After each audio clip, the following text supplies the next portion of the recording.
बिस्मिल्लाहिर्रहमानिर्रहीम। फ़ारूक मनास के Chakwal plus channel जो यूट्यूब पर शुरू हुआ है, उस पर आज हम चकवाल के अदब के बारे में गुफ्तगू करेंगे।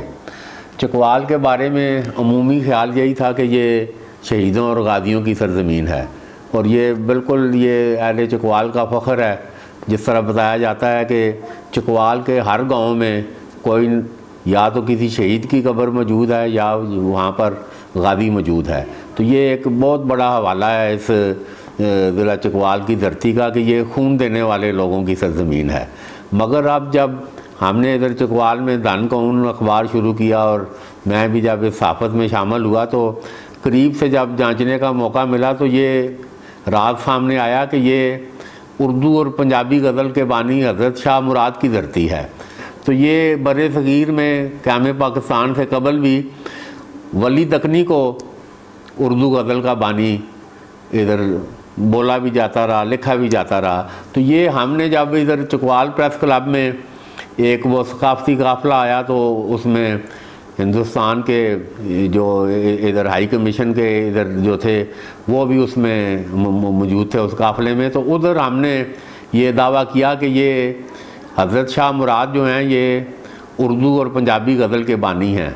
तो उस वक्त भारतीय हाई कमीशन ने बड़ा इस पर एहतजाज किया। उसने कहा ये आप ये क्या जी, ये क्या है। तो वो दूसरे लफ्ज़ों में ये कि वो नहीं चाह रहे थे कि वली दकनी, चूँकि उधर हिंदुस्तान और बड़े सग़ीर में थे, तो वो नहीं चाहते थे कि ये जो एजाज़ है उर्दू और पंजाबी गज़ल के बानी का, तो ये कोई और ले जाए। तो बहरहाल ये अल्लाह भला करे, ये प्रोफेसर निसार तराबी इधर गवर्नमेंट असगर माल कॉलेज पिंडी के एक प्रोफेसर हैं, तो वो PhD करने के लिए शाह मुराद पर इधर चकवाल तशरीफ़ लाए। तो उस वक़्त साहबज़ादा सुल्तान अली ज़ुल्फ़ी, प्रोफेसर निसार जमील, हमने ख्वाजा दानियाल सलीम ने ये उनके सामने ये बात रखी कि ये वली दकनी बाद में आए हैं। तो वो सारा जब तहकीक हमने वो सारा मटीरियल प्रोफेसर निसार तराबी के सामने रखा, तो उनका मकाला हज़रत शाह मुराद पे उधर अकादमी अदबियात में मंजूर होकर शाया भी हो चुका है, जिसमें यह तय हो गया कि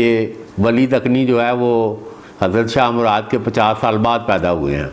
तो ये मैं समझता हूँ कि जब से ये इंकशाफ हुआ, और फिर मैं ख़ुद जब इधर हमने लोकल अखबार निकाला तो 50 लोग बमुश्किल उस अखबार को अफसरोज़ा को पढ़ने वाले मौजूद थे। तो वो साइकिल पे एक बंदा 35-40 लोगों की फ़हरिस्त थी, तो वो अखबार उनको जाकर, बल्कि यही है कि पहुँचाकर पढ़ाया जाता था मुफ्त। ये पूरा 1 साल ये प्रैक्टिस हुई और दान को उन लोगों को मुफ्त पढ़ाया गया। तो ये मैं समझता हूँ कि अल्लाह का काम है। और उस वक़्त ज़िला चकवाल का लिटरेसी रेट 26% था, पूरे मुल्क का भी यही था।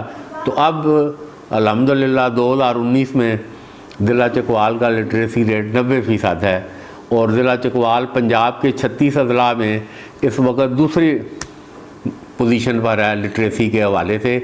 और इसका मतलब ये है कि चकवाल का तकरीबन हर शख्स पढ़ा लिखा है। तो ये मैं समझता हूँ कि इस धरती को, ये मैं फिर इस पर चकवाल की तारीख़ लिख रहा हूँ, 6 किताबें लिख चुका हूँ। जब तक ज़िंदगी है मैं चकवाल की तारीख़ को लिखना अपना ज़िंदगी का मकसद बना लिया है कि ये एक अजीबो गरीब सरज़मीन है, ये सूफ़ियों और वलियों की सरज़मीन है, ये औलियाए अल्लाह की सरज़मीन है, ये शहीदों और गादियों की सरज़मीन है। और अब जब हम ये कह रहे हैं कि ये अहले कलम और अहले दानिश की सरज़मीन है, तो इतने सारे आज़ाद बताएं किसी जगह पर दुनिया की किसी सरज़मीन को या किसी खित्ते को अगर हासिल हैं, तो ये मेरा चैलेंज है कि ये फाल्ट रेंज और ये चकवाल जो है करोड़ों साल इसकी पुरानी तारीख़ है, साबित हो चुका है। फासल यहाँ पर बन मीर खातून से जो दरियाफ्त हुए हैं 2 करोड़ 80 लाख साल उनकी उम्र है। तो करोड़ों साल पुरानी तारीख़ इस खित्ते के साथ मुंसलिक है।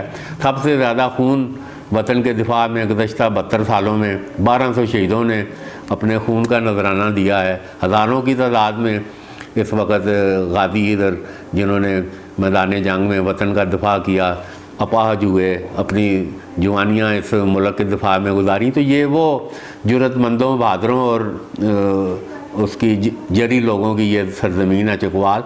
तो इसमें मैं समझता हूँ कि ये जब हवाला ये सामने आया है कि ये अहले इल्म और अहले कलम की सरज़मीन है, तो एक अजीब इधर अल्हम्दुलिल्लाह एक किताबें अब शाया होनी शुरू हो गई हैं। 6 किताबें मैं लिख चुका हूँ। हालांकि किताब पढ़ने का इधर कोई रिवाज नहीं है, मगर किताब की एक अपनी इफादियत है। किताब एक दस्तावेज़ है, किताब एक तारीख़ है।